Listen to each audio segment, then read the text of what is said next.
Hello बच्चों, राधे राधे। तो चलिए जानते हैं कि कल जो आपने एग्जाम दिया मैथमेटिक्स में, उसमें आपने कितने क्वेश्चन के आंसर सही किया है। देखिए, जो सबसे पहला क्वेश्चन हमारे पास है, यहाँ पर आपसे पूछा गया है कि निम्न में से कौन सा अपरिमेय संख्या है, यानी which of the following is an irrational number, ये आपसे पूछा गया है। तो यहाँ ऑप्शन नंबर सी यानी कि √7 is an irrational number. I hope यहाँ आपने सही किया होगा। नेक्स्ट क्वेश्चन देखिए क्या है हमारे पास। यहाँ पर है कि 0.12 और 12 के ऊपर बार है, ठीक है। 0.12 के ऊपर बार है और यहाँ पूछा गया है। आंसर तो होगा 4/33, लेकिन कैसे होगा चलिए देखते हैं थोड़ा सा। देखिए क्वेश्चन क्या है हमारे पास कि 0.12 के ऊपर आपको यहाँ बार दिया हुआ है, ठीक है। तो 0.12 के ऊपर बार है, इसको आप लिख सकते हैं 12/99, ठीक है। बार को हटाइए, जहाँ से बार स्टार्ट है वहाँ पर 2 9 आ जाएगा। अब इसको आप 3 से कैंसिल कर दीजिए, तो 3 से काटेंगे तो 3 4 जा और 3 से काटिए 3 3 जा 3 3 जा, तो कितना हो गया 4/33, ये आंसर हो जाएगा, है ना। तो आई होप कि आपने बनाया होगा 4/33। तो यहाँ पर ऑप्शन नंबर सी, हाँ ऑप्शन नंबर सी यानी कि 4/33 is the correct answer. I hope ये आपको समझ में आ गया होगा। अब देखिए नेक्स्ट क्वेश्चन फिर क्या है हमारे पास। तो नेक्स्ट क्वेश्चन हमारे पास है फिर क्वेश्चन नंबर 3। यहाँ पर ये काफ़ी आसान है। 3√3 × 3√3 आपसे पूछा गया है, ठीक है। 3√3 × √3 क्या होगा। तो 3√3 × √3 को अब जब इंटू करेंगे तो √3 कितना हो जाएगा 3, और 3 × 3 करेंगे तो कितना हो जाएगा 9, यानी कि option number D is the correct answer, है ना। समझा आपने। √3 3 हो गया, 3 3 9 हो जाएगा। उस तरह देखिए क्वेश्चन नंबर 4। क्वेश्चन नंबर 4 में आपसे बोला गया है 81 के पावर में है 3/4, क्या है 81 के पावर में 3/4। यहाँ होगा ऑप्शन नंबर ए यानी 27, क्योंकि 81 जो होगा 3⁴ होगा, 4 4 कैंसिल हो जाएगा तो 3⁻³ बचेगा, और उसको अगर आप सॉल्व करेंगे तो 27 आएगा। नेक्स्ट क्वेश्चन देखिए क्या है। निम्न में से कौन सा बहुपद है ना, यानी which of the following is a polynomial. तो यहाँ पर option number B √2x² - 3x + 2 होगा। कैसे, देखिए x कभी भी बाई में नहीं हो सकता, तो ये वाला ऑप्शन नहीं होगा, है ना। ये भी नहीं हो सकता क्योंकि x के पावर में 1/2, ये भी नहीं हो सकता। यहाँ पर x जो है वो रूट में नहीं होना चाहिए, तो वो भी नहीं हो सकता। बचा क्या हमारा ऑप्शन नंबर बी यानी √2x² - 3x + 2। तो ये कौन सा बहुपद है, यानी कि ऑप्शन नंबर बी, ठीक है। अब देखिए नेक्स्ट क्वेश्चन में क्या है। x = 0 के लिए बहुपद इतना का आपका मान पूछा गया, क्या होगा। तो यहाँ पर क्या करेंगे, जैसे आप x के प्लेस में 0 पुट करेंगे तो 0 - 1 × 0 + 1, तो इसको आप सॉल्व करेंगे तो कितना आएगा -1। तो यहाँ पर ऑप्शन नंबर ए 6 का ए हो जाएगा। उस तरह से देखिए नेक्स्ट क्वेश्चन क्या हमारे पास। यहाँ पर है कि इफ़ a + b + c = 0, है ना। क्वेश्चन नंबर 7 में है कि अगर a + b + c का मान अगर आपको 0 दिया हुआ है और आपसे पूछा गया है कि a³ + b³ + c³ - 3abc का वैल्यू क्या होगा, तो यहाँ आंसर हो जाएगा 0, ठीक है। 1 होगा नहीं, 0 होगा, ये याद रखिएगा।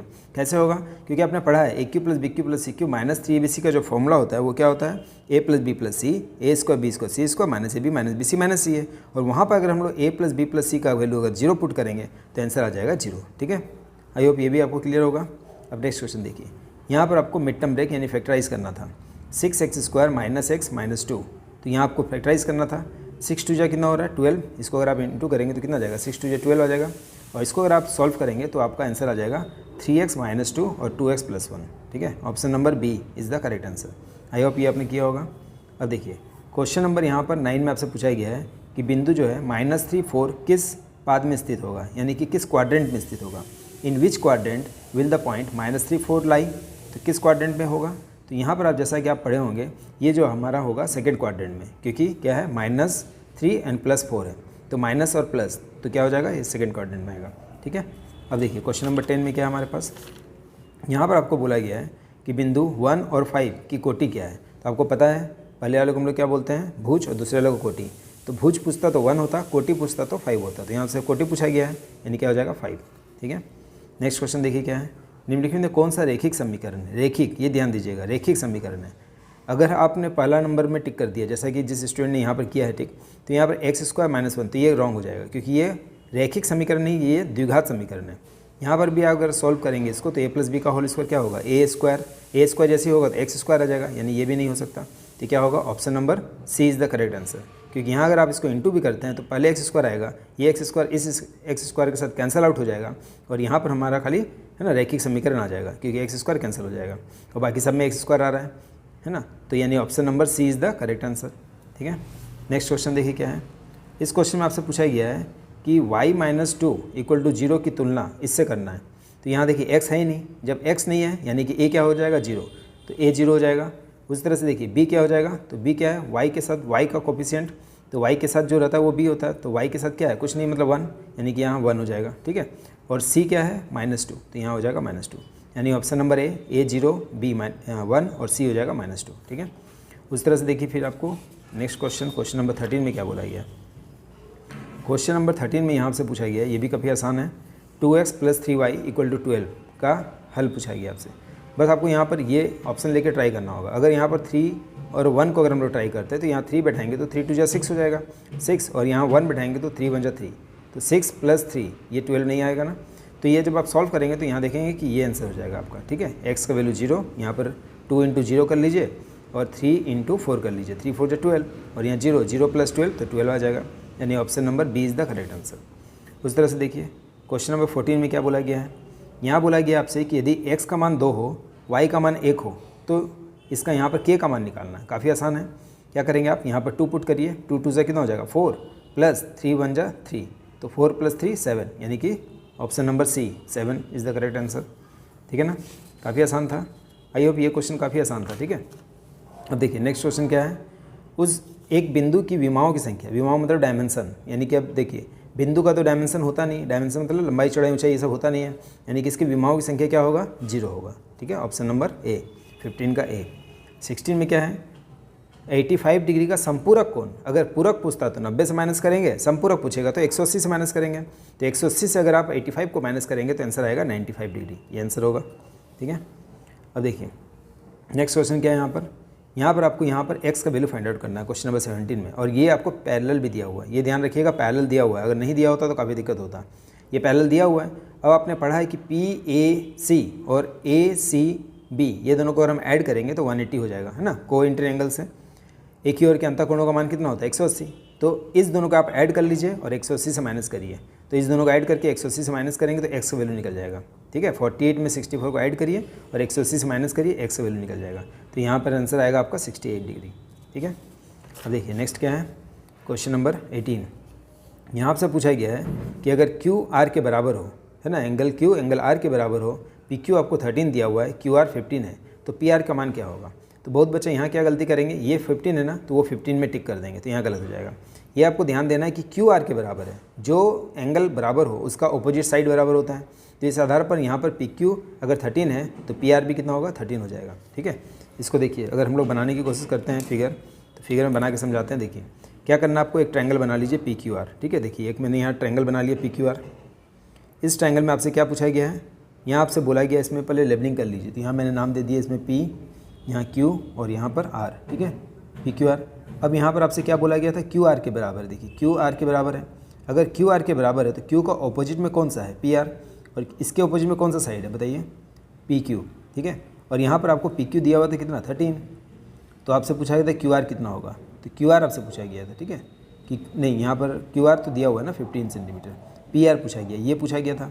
तो ये जब 13 है तो ये भी 13 होगा, ये 13 है तो ये 13 होगा, 15 नहीं होगा, ये ध्यान रखिएगा। अगर कोई स्टूडेंट 15 करेगा तो यहाँ गलत हो जाएगा, यानी option number A is the correct answer. ठीक है, तो ये ध्यान रखिएगा, यहाँ पर जो है ऑप्शन नंबर ए ये आपका सही आंसर होगा। नेक्स्ट क्वेश्चन फिर देखिए क्या है इसमें। देखिए नेक्स्ट क्वेश्चन फिर हमारे पास है। इस क्वेश्चन में आपसे पूछा गया है नेक्स्ट क्वेश्चन में कि त्रिभुज ABC में AC अगर CB के बराबर है और एंगल A आपको 50 दिया हुआ है और C पूछा गया है, तो एंगल A अगर 50 है तो उसके ऑपोजिट में जो एंगल B होगा वो कितना हो जाएगा, वो भी 50 हो जाएगा। तो 50-50 कितना हो गया 100, और C पूछा गया लेकिन आपसे, तो क्या करेंगे 180 में से C, मतलब 180 में से आप 100 माइनस कर दीजिए, तो कितना आ जाएगा 80 डिग्री, यानी कि ऑप्शन नंबर C है ना 80 degree, this one is the correct answer. समझ में आपको। देखिए इसको भी हम लोग थोड़ा सा अगर सॉल्व करते हैं, क्या बोला गया था आपको कि आपके पास एक ट्रायंगल है। ठीक है, इस तरह से हम लोग एक ट्रायंगल को ड्रॉ कर लेते हैं। देखिए इस ट्रायंगल में आपको बोला गया है A, B और C। AC बोला गया है कि देखिए AC दिस वन, AC बोला गया है CB के इक्वल, इसके बराबर है। एंगल A आपको दिया हुआ 50 डिग्री, ये 50 है, तो ये दोनों साइड अगर इक्वल है तो इसके अपोजिट में ये एंगल हो रहा है, इसके अपोजिट में ये, तो ये भी 50 हो जाएगा। लेकिन हमसे ये B नहीं पूछा गया है, हमसे पूछा गया C, है ना, ये बहुत ध्यान रखिएगा क्योंकि आपसे C पूछा गया है। तो C निकालने के लिए क्या करेंगे, इस दोनों को ऐड करेंगे और 180 से माइनस करेंगे, तो ये हो गया 100 डिग्री को 180 से माइनस करिए, तो जैसे ही आप माइनस करेंगे कितना आएगा आपका 80, यानी कि C जो होगा वो कितना हो जाएगा 80 डिग्री। ठीक है, तो ये हो जाएगा आंसर। तो आई होप कि यहाँ भी आपको कोई दिक्कत नहीं होगा। नेक्स्ट क्वेश्चन देखिए फिर क्या बोला गया है। ठीक है, यहाँ पर हो गया क्वेश्चन नंबर 19 ना। अब देखिए 20 में आपसे पूछा गया है यहाँ पर तो यहाँ पर भी ये क्वेश्चन काफ़ी आसान है, आपसे पूछा गया है कि इसमें कौन सा सर्वसमता का नियम लगेगा। तो देखिए ये हो गया ना, साइड के इक्वल है, बीच में एक एंगल इक्वल है, फिर बीच में एक कॉमन साइड है, ठीक है। तो साइड एंगल साइड क्या होगा, साइड एंगल साइड, यानी कि option number A is the correct answer, है ना। Option number A side angle side. अब आप देखिए नेक्स्ट क्वेश्चन क्या था, ये हो गया ना 20 नंबर। 21 नंबर, अब 21 नंबर में क्या है, निम्नलिखित में कौन सी त्रिभुज की सर्वसमता की कसौटी नहीं है, ये ध्यान रखिएगा, नहीं है। तो यहाँ पर देखिए साइड एंगल साइड तो होता ही है, साइड से साइड भी होता है, एंगल साइड एंगल भी होता है। अब देखिए SSA साइड एंगल या एंगल साइड नहीं होता है ना, इसको ऐसे याद रखिएगा। ASS, एस मतलब गधा, गधा और गधा का उल्टा नहीं होता है, तो एस मतलब गधा और गधा का उल्टा, यानी SSA और ASS नहीं होता है, ठीक है। गधा और गधा का उल्टा नहीं होता, ऐसे याद रखिएगा। एस मतलब गधा होता है इंग्लिश में, ASS या SSA नहीं होता, तो यानी कि option number D is the correct answer, ठीक है। अब देखिए नेक्स्ट क्वेश्चन क्या है, यहाँ पर आपसे बोला गया है कि त्रिभुज ABC जो है वो सर्वांग है किसके, DEF के। तो आपसे पूछा गया BC का संगत भाग क्या है, तो यहाँ ध्यान दीजिए BC तो यहाँ क्या हो जाएगा EF, है ना, BC तो EF। अगर AB पूछता तो क्या होता, DE होता, लेकिन हमसे पूछा है BC तो क्या हो जाएगा EF, तो भुजा BC का संगत भाग पूछा गया, ठीक है। तो EF is the correct answer. अब देखिए नेक्स्ट क्वेश्चन फिर क्या हमारे पास, एक सर्वांगसम त्रिभुज में सम्मुख कोण, तो सम्मुख कोण क्या होंगे, बराबर होंगे, है ना। अपोजिट एंगल क्या होगा, इक्वल होगा, ठीक है। तो ये हो गया। अब देखिए नेक्स्ट क्वेश्चन क्या है, आकृति में ABCD में यहाँ आपसे बोला गया है कि 3x + 16 और यहाँ दिया हुआ आपको 55 डिग्री, इसको क्या बोलते हैं, अल्टरनेट इंटीरियर एंगल, यानी कि 3x + 16 है ना 55 के इक्वल होगा। यहाँ से आप इसको सॉल्व करिए, 55 और ये उधर चल जाएगा तो कितना हो जाएगा, -16, तो 3x = कितना हो जाएगा, 55 - 16। सॉल्व करेंगे, उसके बाद x का वैल्यू निकालने के लिए उसको, तो 55 में से 16 जाएगा, कितना हो जाएगा, आई थिंक कितना हो रहा है 39, है ना। 39 को फिर 3 से डिवाइड करिए, 39 / 3 काटिए, कितना आएगा 13 डिग्री, तो ये हो गया आपका 13, ठीक है। आया समझ में आपको कि मैंने क्या किया, अल्टरनेट इंटीरियर एंगल, यानी अंत एकांतर कोण, यहाँ जो एकांतर कोण होगा वो बराबर होगा, यानी 3x + 16 जो है वो 55 के बराबर होगा। इसको आप सॉल्व करेंगे तो यहाँ आंसर आएगा 13 डिग्री, ठीक है। नेक्स्ट क्वेश्चन देखिए, यहाँ पर मिड पॉइंट थ्योरम लगेगा ना, मध्य बिंदु प्रमेय। इसमें क्या है कि मध्य बिंदु प्रमेय में आपने पढ़ा होगा, अगर किसी त्रिभुज के दो भुजाओं के मध्य बिंदु को मिलाया जाए तो वो तीसरी भुजा के पैरेलल उसका आधा होता है। यहाँ पैरेलल का हमारा काम नहीं है, हमारा ये सिर्फ पढ़ना है कि हमारा पैरेलल उसका आधा होता है, यानी ये इसका आधा होता है। तो यहाँ पर तो पहले से 25 दिया, तो इसका आधा होता है ये, लेकिन यहाँ तो ये डबल हो जाएगा, है ना, ये आधा होता है इसका, तो ये यानी डबल होगा, यानी कि ये 25 है तो इसको 50 कर दीजिए आप, डबल करना है खाली, तो हो गया 50। ये ध्यान रखिएगा, है ना, ये जितना होगा उसका डबल कर दीजिए, ठीक है, हो गया 50। उसी तरह से देखिए नेक्स्ट क्वेश्चन क्या है, एक वृत्त के केंद्र से 8 सेंटीमीटर दूरी पर स्थित जीवा की लंबाई 30 सेंटीमीटर है, तो वृत्त की त्रिज्या क्या होगी। ये इंटरेस्टिंग मैथ था, ठीक है। चलिए इसको थोड़ा सा सॉल्व करते हैं। देखिए क्या बोला गया, हमें बोला गया कि एक आपके पास क्या है, वृत्त है, तो एक वृत्त बना लीजिए सबसे पहले, है ना। इस तरह से हमने एक वृत्त बना लिया। इस वृत्त में आपको बोला गया केंद्र से 8 सेंटीमीटर दूरी पर स्थित जीवा की लंबाई 30 सेंटीमीटर। जीवा कितना दिया हुआ है, तो यहाँ से यहाँ तक आपको जीवा दिया हुआ 30 सेंटीमीटर, ये हो गया आपका 30। जब ये अगर आपका 30 हो जाएगा और यहाँ से केंद्र से यहाँ एक लाइन परपेंडिकुलर हम लोग ड्रॉ करते हैं ऐसे, ठीक है। अब आपने पढ़ा है कि perpendicular drawn from the centre bisect the core, केंद्र से जीवा पर डाला गया लंब जीवा को समद्विभाजित करता है, तो समद्विभाजित करेगा तो क्या हो जाएगा, 30 का आधा कितना हो जाएगा, 15, यहाँ भी 15, यहाँ भी 15, क्योंकि टोटल कितना है 30 है। अब देखिए यहाँ पर है केंद्र, अब आपसे बोला गया वृत्त के केंद्र से 8 सेंटीमीटर दूरी पर स्थित, ये आपको दिया हुआ 8 सेंटीमीटर। अब आपसे क्या पूछा गया, त्रिज्या, यानी दिस वन पूछा गया। कैसे निकालेंगे त्रिज्या, तो ये निकालने के लिए क्या करेंगे, पाइथागोरस थ्योरम यूज करिए। 15 का स्क्वायर कितना हो जाएगा 225, 8 का स्क्वायर 64, तो 225 में आप 64 को जोड़िए, कितना आ जाएगा 289, है ना। और 289 का स्क्वायर रूट निकालेंगे तो 289 का स्क्वायर रूट कितना होगा, स्क्वायर रूट ऑफ 289, ये आपका हो जाएगा कितना 17, ठीक है। तो ये होगा आपका त्रिज्या कितना हो जाएगा यहाँ पर, तो त्रिज्या हो जाएगा 17 सेंटीमीटर, ठीक है। देखिए यहाँ पर है ना ऑप्शन में, यानी कि ऑप्शन नंबर क्या हो जाएगा, B. Option number B is the correct answer, ठीक है। अब देखिए नेक्स्ट क्वेश्चन, ये भी काफ़ी इंटरेस्टिंग क्वेश्चन है, थोड़ा सा हार्ड आप बोल सकते हैं, लेकिन अगर आपको प्रॉपर्टी पता होगा तो आप काफ़ी आसानी से बना सकते हैं। यहाँ से पूछा गया, यहाँ 140 है। अब ये क्या है, चक्रीय चतुर्भुज। चक्रीय चतुर्भुज में आपने पढ़ा है कि सम्मुख कोणों का योगफल कितना होता है, 180, तो ये 140 है, तो ये हो जाएगा 40। ये जैसे 40 हुआ, एक प्रॉपर्टी और आपको याद रखना होगा कि अर्धवृत्त पर बना कोण समकोण होता है। क्या होता है, अर्धवृत्त पर बना कोण समकोण होता है। Angle form in a semi circle is right angle, यानी ये एंगल आपका ACB, ये कितना हो जाएगा 90, तो यहाँ हो गया 40, यहाँ हो गया 90, 40 में 90 जोड़िए और 180 से घटा दीजिए, ठीक है। 40 में 90 जोड़िए, 180 से घटाइए, ये आपका आएगा 50 डिग्री, ठीक है, काफ़ी आसान था ये भी। अब देखिए नेक्स्ट क्वेश्चन पे आते हैं। यहाँ पर आपको बोला गया एक वृत्त की त्रिज्या कितना है 5 सेंटीमीटर, केंद्र से 3 सेंटीमीटर की दूरी पर स्थित जीवा की लंबाई निकालना है। तो ये मैथ भी इसी टाइप का है जैसा अभी हमने बनाया था यहाँ पर, बस इसमें आपको क्या दिया हुआ था, आपको त्रिज्या फाइंड आउट करना था और इसमें उसी को थोड़ा सा चेंज करके पूछा गया है। तो वृत्त की त्रिज्या है, यहाँ पर त्रिज्या दे दिया है, केंद्र से 3 सेंटीमीटर की दूरी पर स्थित जीवा की लंबाई निकालना है। यहाँ भी आप अगर पाइथागोरस थ्योरम लगा के सॉल्व करेंगे तो आंसर आएगा आपका 8 सेंटीमीटर। ठीक है, तो ये भी हो गया, आसान है काफ़ी, 8 सेंटीमीटर सॉल्व करके देखिएगा आप। अब देखिए नेक्स्ट क्वेश्चन क्या है, दिस वन। यहाँ पर भी आपको क्या करना है, ये आपको दिया हुआ नहीं, यहाँ एक आप कंस्ट्रक्शन कर सकते हैं इस तरह से। अगर एक आप कंस्ट्रक्शन कर लेंगे, रुकिए देखते हैं, देखिए इसको थोड़ा सॉल्व करके देखते हैं हम लोग कंस्ट्रक्शन करके कि कैसे होगा, है ना। देखिए यहाँ मैंने अगर इसको कंस्ट्रक्शन कर लिया इस तरह से, अगर आप एक कंस्ट्रक्ट करिए, देखिए इसको मिला लीजिए, इसको यहाँ मिला लीजिए, ये 130 है, ये अगर 130 है तो ये क्या होगा, उसका हाफ हो जाएगा, होगा ना, क्योंकि ये 130 है तो ये कितना हो जाएगा, हाफ। तो 130 का आधा कितना हो गया, 65। अब आपको पता है कि ये क्या बन गया, चक्रीय चतुर्भुज, है ना, ये बन गया चक्रीय चतुर्भुज। तो ये दोनों मिला के कितना होता है 180। तो यहाँ से आप 180 में से 65 घटा दीजिए, 180 में से 65 को माइनस करिए, ठीक है। और जैसे आप इसको माइनस करेंगे तो आपका आएगा 115 डिग्री, 115 डिग्री। तो आई होप कि यहाँ भी आपको कोई दिक्कत नहीं होगा, 115 डिग्री आपने सही किया होगा, ठीक है। अब देखिए नेक्स्ट क्वेश्चन क्या है। नेक्स्ट क्वेश्चन हमारे पास है कि 2 सेंटीमीटर भुजा वाले समबाहु त्रिभुज का क्षेत्रफल क्या होगा। आपने पढ़ा है समबाहु त्रिभुज का क्षेत्रफल क्या होता है, √3/4 इंटू साइड स्क्वायर, है ना, √3/4 इंटू साइड स्क्वायर। तो √3/4 और साइड स्क्वायर, तो साइड आपको 2 है, 2 का स्क्वायर कितना हो जाएगा 4, है ना, 2 का स्क्वायर कितना हो गया 4, 4 और 4 कैंसिल हो गया, तो क्या आया √3, यानी ऑप्शन नंबर ए, ठीक है, √3 इसका आंसर हो जाएगा।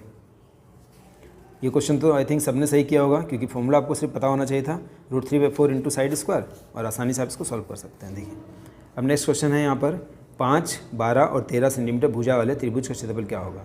यहाँ आपको हीरोन्स फॉर्मूला अप्लाई करना होगा। हीरोन्स फॉर्मूला आपने पढ़ा है, S = क्या होता है, A + B + C/2, ये आपने पढ़ा है। तो इस तरह से जब आप इसको सॉल्व करेंगे तो A + B + C, इस तीनों को ऐड करिए, कितना आ रहा है 25, 5, 30, 30 का आधा कितना हो गया 15, तो ये हो जाएगा 15 सेंटीमीटर।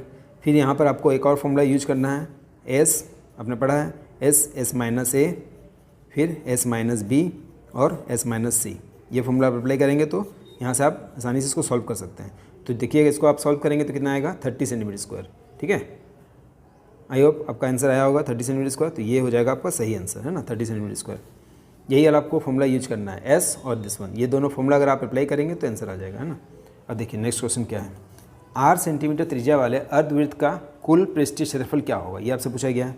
तो कुल पृष्ठीय क्षेत्रफल क्या होता है 3πr², ये ला दिस वन 3πr², ये हो जाएगा। उस तरह से देखिए आपको नेक्स्ट क्वेश्चन में बोला गया है, यदि एक शंकु का व्यास है 14 सेंटीमीटर, ध्यान दीजिएगा व्यास है तो त्रिज्या कितना हो जाएगा 7 सेंटीमीटर, है ना। व्यास आपको दिया हुआ 14 सेंटीमीटर, तो त्रिज्या हो गया 7 सेंटीमीटर। तिरछी ऊंचाई यानी आपको L भी दे दिया है, L कितना है 10 सेंटीमीटर। यहाँ आपसे वक्र पृष्ठ क्षेत्रफल पूछा गया है, तो वक्र पृष्ठ क्षेत्रफल आपने पढ़ा है πr/l होता है, πr/l, पाई का मान 22/7 बैठा दीजिए, 22/7, ठीक है। r कितना था 7 और l कितना है 10, 7 7 कैंसिल हो गया, 22 को 10 से गुणा करिए, कितना आएगा 220 आएगा ना। तो ये हो गया ऑप्शन नंबर बी, 33 का option number B is the correct answer. Next question देखिए क्या है। इस क्वेश्चन में बोला गया है यदि किसी गोले की त्रिज्या को दुगनी कर दी जाए तो उसका आयतन कितना गुना हो जाएगा। गोले की त्रिज्या को दुगनी करना, तो त्रिज्या फॉर्मूला आपने क्या पढ़ा है 4/3πr³, ये आपने फॉर्मूला पढ़ा होगा 4/3πr³। अब यहाँ r को हम लोग को दुगना करना है, तो ये क्या हो जाएगा देखिए 4/3π और r का क्यूब, r को दुगना कर दिए तो 2r का होल क्यूब हो गया। क्या किया मैंने, r की जगह में 2r। अब देखिए 2 का क्यूब करेंगे तो कितना आएगा 8, यानी 8 गुना दिस वन, ठीक है। 2 का क्यूब करिए, 2 का क्यूब कितना हो जाएगा 8, r³ तो आएगा लेकिन 2 का क्यूब 8, तो 8 गुना हो जाएगा, यानी कि दिस वन 34 का कितना हो जाएगा C। नेक्स्ट क्वेश्चन देखिए क्या है। यहाँ पूछा गया है एक अर्धगोले में, है ना, अर्धगोले गुब्बारे में हवा भरने पर उसकी त्रिज्या जो है 6 सेंटीमीटर से 12 सेंटीमीटर हो जाती है। इस स्थिति में गुब्बारे का पृष्ठ क्षेत्रफल अनुपात, तो देखिए जैसे आप पृष्ठ क्षेत्रफल का अनुपात आपको निकालेंगे तो पहले कंडीशन में जो होगा गुब्बारा कैसा होता है गोल, फॉर्मूला क्या है 4πr², r कितना 6, तो 6 का स्क्वायर। यहाँ पर भी वही होगा 4πr², 4πr, r कितना है 12, तो 12 का स्क्वायर। अब देखिए यहाँ पर क्या क्या कैंसिल हो जाएगा, 4 4 कैंसिल हो गया, पाई कैंसिल हो गया। यहाँ पर 6 का स्क्वायर है 12 का स्क्वायर, तो 6 2 बार है ना, ठीक है, 6 2 बार हो जाएगा, 12 भी 2 बार हो जाएगा। अब इसको कैंसिल करेंगे तो 6 1 जा 6 2 जा, है ना, 1/2, यहाँ भी 1/2, तो कितना आ जाएगा 1:4, ये आंसर हो जाएगा, ठीक है। बस इतना आपको सॉल्व करना था और आसानी से आप इसको बोल सकते हैं 1:4 इज़ द करेक्ट आंसर। अब देखिए नेक्स्ट क्वेश्चन है क्वेश्चन नंबर 36। ये तो और भी आसान है। यहाँ आपसे पूछा गया है वर्ग अंतराल 140 और 150 का वर्ग चिन्ह क्या होगा। तो क्या करेंगे, दोनों को जोड़ेंगे। दोनों को जोड़ेंगे कितना आएगा 290 और 290 का आधा कर देंगे। दोनों को जोड़ के आधा, तो 290 का आधा कितना हो जाएगा 145, यानी कि option number C is the correct answer. अब देखिए नेक्स्ट क्वेश्चन क्या है, दंड आलेख। यहाँ पर पूछा गया दंड आलेख में दंडों के निर्माण में निम्न में किसका महत्व होता है। तो निम्न में से किसका महत्व होता है ये आपसे पूछा गया है। यहाँ होगा दंडों की लंबाई का, ठीक है, दंडों की लंबाई का, क्योंकि दंड आलेख से दंडों की लंबाई को देखकर ही आप इसमें इसका डेटा का सही आंसर बता पाएंगे। तो दंड आलेख में दंडों के निर्माण में निम्न में किसका महत्व होता है, तो क्या बोलेंगे दंडों की लंबाई का, ठीक है। अब नेक्स्ट क्वेश्चन देखिए, यहाँ पर आपसे बोला गया है आयत चित्र, है ना। आयत चित्र खींचने के लिए वर्ग अंतराल कैसा होना चाहिए। तो ये होना चाहिए अतिव्यापी, यानी ओवरलैपिंग, है ना। अतिव्यापी मतलब क्या होता है इंग्लिश में ओवरलैपिंग। तो ये ओवरलैप होता है, इसके बीच में गैप नहीं रखते हैं। तो आयत चित्र खींचने के लिए वर्ग अंतराल कैसा होना चाहिए, अतिव्यापी, ठीक है, ओवरलैपिंग। अगर आपको हिंदी में न समझ में आया तो आप इंग्लिश में पढ़ सकते हैं। यहाँ पर देखिए आपको दिया है ओवरलैपिंग, ये वाला आंसर हो जाएगा। अब देखिए आयत चित्र में आयतों की चौड़ाई क्या दर्शाती है। तो आयतों की जो चौड़ाई वो क्या दर्शाएगी, वर्ग अंतराल दर्शाएगी, ठीक है। ये ध्यान रखिएगा, वर्ग अंतराल, जिसको इंग्लिश में क्या बोलेंगे हम लोग, क्लास इंटरवल, ठीक है। अब देखिए नेक्स्ट या लास्ट क्वेश्चन जो हमारा है कि बारंबारता बहुभुज बनाने के लिए आयत चित्र के किस बिंदु को मिलाया जाता है ना। बारंबारता बहुभुज बनाने के लिए आयत चित्र के किस बिंदु को मिलाया जाता है। तो आयतों के ऊपरी मध्य बिंदु, है ना, जो आयत आप बनाएंगे उसका जो ऊपरी मध्य बिंदु होगा, देखिए इस तरह से जो आप आयत बनाते हैं, यहाँ जो ऊपरी मध्य बिंदु होता है, इस तरह से फिर आपने ये कुछ बनाया, यहाँ जो ऊपरी मध्य बिंदु होगा, तो आयतों के मध्य बिंदु को यहाँ हम लोग ज्वाइन करते हैं। तो बारंबारता बहुभुज बनाने के लिए आयत चित्र के किस बिंदु को मिलाया जाता है, तो आयतों के ऊपरी मध्य बिंदु को मिलाया जाता है, ठीक है। तो आई होप कि आपने इन सब क्वेश्चन का आंसर सही सही दिया होगा। आप इस तरह से चेक कर सकते हैं कि आपने कितने क्वेश्चन का आंसर सही दिया है और कौन कौन सा आपका गलत हुआ है। आशा करता हूँ कि आपने बहुतों का आंसर सही होगा, ठीक है। तो चलिए इसी तरह की और वीडियो को लेकर हम लोग फिर से मिलेंगे, तब तक के लिए thank you and good bye.